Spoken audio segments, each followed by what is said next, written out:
this week I'm doing my presentation on VCRs. Alright, before the VCR that we know, there's a few ones before that. The first was made in 1956 by the Ampex company and cost $50,000. It was very large, you can see it pictured up there at the top, and not many people used it. In 1963, Sony took the idea and expanded it and made the first reel-to-reel recorder, and that's with the two wheels that you see in like your VHS tapes or like on a cassette, that kind of thing. And it was less expensive but still out of reach for most. Then in 1965, Sony created the CV2000, which once again brought down the price, but at a cost of still $1,000, it was not mainly used by anybody.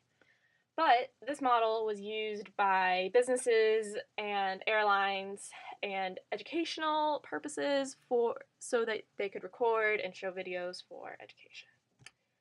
And then in 1970, Sony created the Sony U-matic, and this was the first one that was commercially marketed and designed for consumers to use, but it was not the main one that was still used because it was still expensive.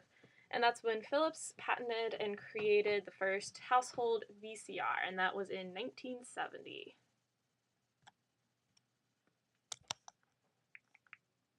Alright, this is a video on how the VCR player works.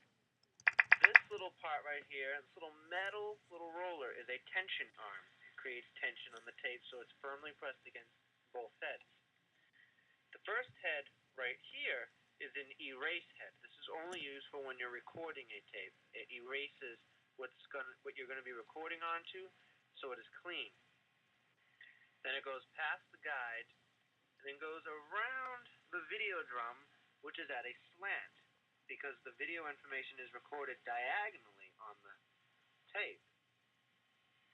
Then it goes by the other guide, but then it passes by this funky looking head.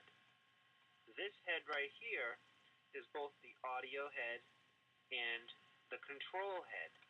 The control head actually tells the VCR how fast it is supposed to play this tape. And the audio head, well, I'm pretty sure you can figure that out. Then it goes by to this little thing right here, which is called the pinch roller. This regulates the speed because it pinches the tape between the pinch roller and the capstan. The capstan is the main motor that is actually controlling the VCR. Alright, the VCR had few competitors, the main one being the Betamax, also known as just a beta player, and it was created in 1975, and it almost overtook VHS players and the VCR, though it didn't, even though most thought that it had superior picture quality. The Betamax ended up not being popular, mainly because it was not as user-friendly as the VHS player. So in the end, the VHS player won. And there is my works cited.